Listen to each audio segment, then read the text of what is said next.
दोस्तों, लोकसभा चुनाव 2024 से पहले कांग्रेस और आप के साथ खेल हो सकता है।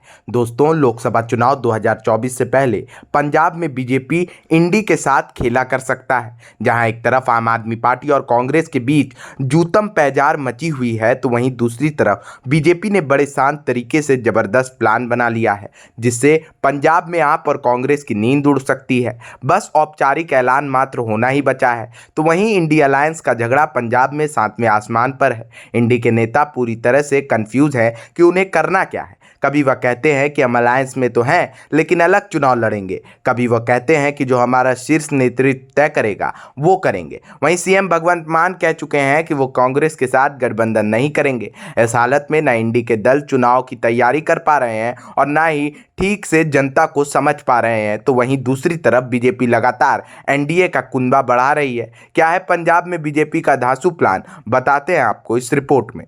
पंजाब में शिरोमणि अकाली दल और भारतीय जनता पार्टी में गठबंधन लगभग तय हो गया है, जिसका औपचारिक ऐलान कभी भी संभव है। खबर के मुताबिक दोनों पार्टियों के बीच अब सिर्फ सीट बंटवारे पर पेंच फंसा है और बातचीत अंतिम दौर में है। शिरोमणि अकाली दल पुराने फॉर्मूले की तरह ही पंजाब की 13 लोकसभा सीटों में से 8 पर खुद लड़ना चाहता है और 5 सीटें बीजेपी को देना चाहता है, जबकि बीजेपी इस बार ज़्यादा सीटें चाहती है और केंद्र और दूसरे राज्यों में बढ़ रहे जनाधार को आधार बनाते हुए अकाली दल को 7 और खुद 6 सीटों पर लड़ना चाहती है। सीट बंटवारे का फॉर्मूला अगले 1 से 2 दिन में तय हो सकता है। दिल्ली में दोनों दलों की बैठकों के दौर चलने के बाद प्रदेश के संघ नेताओं की बैठक के बाद प्रदेश बीजेपी नेताओं की बैठक हुई। एक मीडिया रिपोर्ट में सूत्रों के हवाले से कहा गया कि अकाली दल के कुछ बड़े नेता दिल्ली में पिछले दिनों केंद्रीय गृह मंत्री अमित शाह और बीजेपी के राष्ट्रीय अध्यक्ष जगत प्रकाश नड्डा के साथ मुलाकात कर चुके हैं। खबर के मुताबिक अकाली दल के 3 वरिष्ठ नेताओं ने बीजेपी के दोनों सीनियर नेताओं से मुलाकात की थी।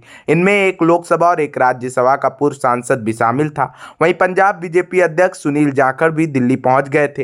हालांकि उनका वहां 2 दिन ठहरने का प्रोग्राम था, मगर पार्टी के शीर्ष नेतृत्व ने उन्हें और 2 दिन रुकने के लिए कहा था। अकाली दल द्वारा गठबंधन की बातचीत का सिलसिला शुरू किए जाने के बाद शीर्ष नेतृत्व ने जाखड़ के साथ इस मुद्दे पर बातचीत की थी। ऐसे में अगर पंजाब में बीजेपी और अकाली दल के बीच गठबंधन होता है तो ये कांग्रेस और आप के लिए बड़ा झटका हो सकता है, क्योंकि आपने कांग्रेस के साथ गठबंधन से इनकार कर दिया है और बीजेपी और अकाली दल मिलकर पंजाब में बड़ा उलटफेर कर सकते हैं। वहीं अगर कांग्रेस और आपने भी गठबंधन कर लिया तब लोकसभा चुनाव में बीजेपी और अकाली दल की भी चिंता बढ़ सकती है। लेकिन इससे पंजाब के विधानसभा चुनाव में बीजेपी और अकाली दल को फायदा हो सकता है, क्योंकि कांग्रेस और आप में गठबंधन के बाद बीजेपी और अकाली दल राज्य में मुख्य विपक्षी दल हो जाएंगे।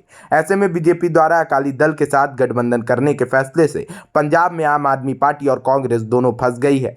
आप और कांग्रेस के साथ पंजाब में इधर कुआं और उधर खाई वाली स्थिति हो गई है। Bureau report OMH news. और भी वीडियोस देखने के लिए चैनल को सब्सक्राइब करें और बेल आइकन को दबाएं।